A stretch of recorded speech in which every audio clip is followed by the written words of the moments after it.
En philosophie, on analyse des concepts. En d'autres termes, on cherche beaucoup le sens des mots, ce que les mots veulent dire. Alors pourquoi? Eh bien, précisément pour sortir de l'opinion et essayer de se faire des mots que nous employons pour exprimer notre pensée, une idée claire. Bref, se faire une idée claire de ce que nous disons. C'est exactement cela, cette clarification du sens des mots que les philosophes appellent une analyse conceptuelle. Alors évidemment, elle vise une définition. Il faut s'accorder sur le sens d'un mot, lui donner une définition un peu plus stable que celle que l'on peut voir dans la diversité des opinions. Il faut, en d'autres termes, stabiliser une signification. Voilà, et sans cette analyse conceptuelle, eh bien, on ne parvient pas à se mettre au clair avec ce que nous pensons. Et donc commencent alors inévitablement les malentendus. C'est un joli mot, ça, malentendu. J'ai mal entendu. J'ai très bien entendu, mais en fait j'ai mal entendu, au sens de j'ai mal compris. J'ai mal compris ce que vous voulez dire. Pourquoi? Parce qu'en fait je ne reconnais pas dans l'usage que vous faites de ce mot le sens que j'y mets moi-même. Donc il est très important de se mettre d'accord sur le sens des mots. Alors on va faire un petit exercice si vous voulez bien, et je vais prendre un mot très important dans notre histoire et dans notre culture qui est le mot de résistance. Voilà. Qu'est-ce que ça veut dire que la résistance? Voilà.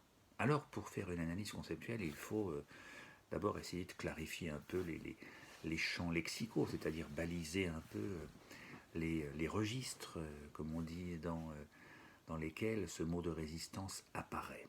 Et avant de s'élever vers une définition qui pourrait être opératoire dans tous ces registres, eh bien, il faut d'abord les répertorier. Alors, quand est-ce que nous parlons de résistance? Eh bien, nous en parlons d'abord, surtout les Français, on connaît bien ça, dans l'histoire politique de notre pays. Voilà. La résistance, ça renvoie immédiatement, c'est la première idée qui vient à notre esprit, ça renvoie immédiatement à la guerre de 40 et donc dans cette idée de résister à l'envahisseur allemand. Voilà.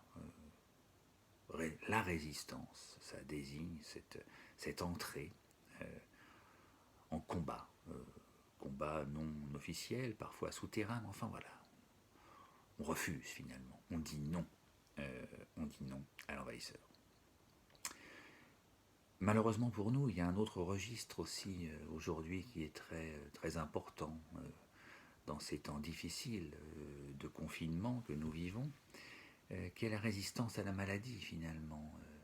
Résister à la maladie, ça veut aussi dire quelque chose d'important et ça veut dire qu'il faut que nous tentions et que nous espérons qu'en tous les cas notre organisme aura les forces suffisantes pour résister à la maladie. Comme le disait Bichat, le célèbre chirurgien, la santé c'est l'ensemble des forces qui résistent à la maladie. Ben oui, voilà, nous sommes aujourd'hui convoqués, appelés et dans l'espérance que notre santé tiendra le coup face à ce coronavirus.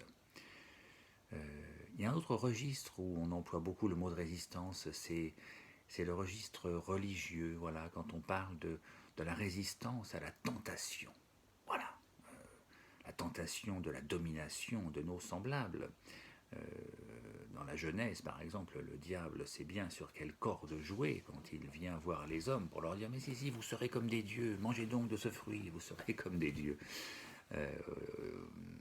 On l'a peut-être cru d'ailleurs un peu trop vite, mais bon, on va être déçu sans doute. Mais bon, résister à la tentation, c'est aussi quelque chose d'important. Et puis, il y a aussi dans le domaine de la physique, notamment dans le domaine des travaux publics, où l'on parle de la résistance des matériaux, c'est-à-dire où l'on cherche le point finalement où ces matériaux se brisent et jusqu'à quelle charge ils vont résister, ou aussi à quel choc, parce que finalement il y a des matériaux qui qui résiste beaucoup à la pression, mais assez peu au choc. Ben voilà, à chaque fois, ça donne lieu à des mesures et à des analyses pour voir ce qu'on peut mettre sur du béton, par exemple.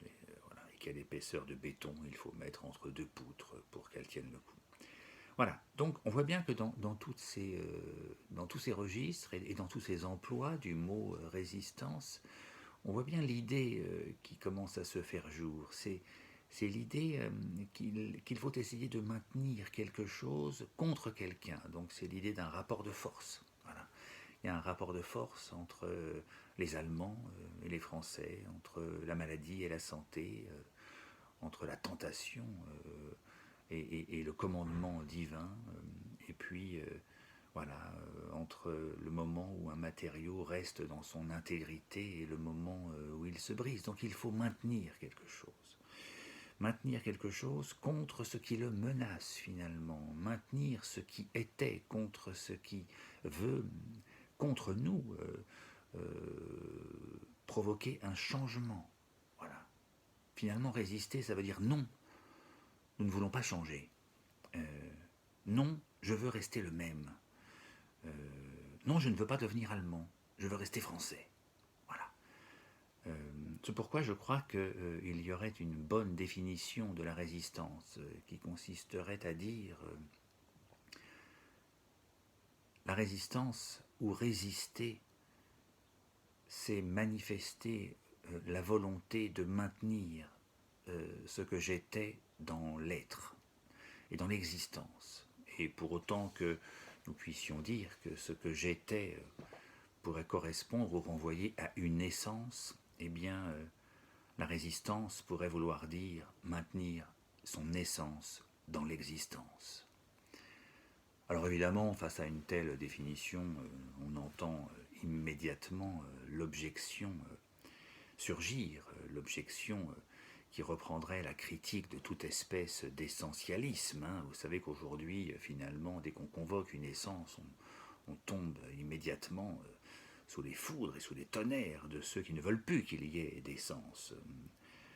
Peut-être qu'ils sont un peu trop sartriens, tout cela, voilà, et qu'ils pensent un peu trop facilement qu'il faut que l'existence précède l'essence pour que nous soyons libres. Ça se discute, et d'ailleurs on le discutera peut-être ultérieurement. Mais en tous les cas, à tout cela, j'aimerais quand même poser une question. En d'autres termes, si nous n'avons pas d'essence, s'il n'y a pas d'essence à défendre, il n'y a pas lieu non plus d'entrer en résistance, jamais. En d'autres termes, ceux qui disaient en 40, finalement, oui, pourquoi vouloir rester français, c'est pas si mal aussi de devenir allemand, étaient peut-être aussi les premiers à critiquer l'essentialisme. Eh bien, je crois qu'il faudrait que tous ceux qui aujourd'hui refusent que l'on parle d'essence se rappellent de ce moment et se positionnent par rapport à celui-là.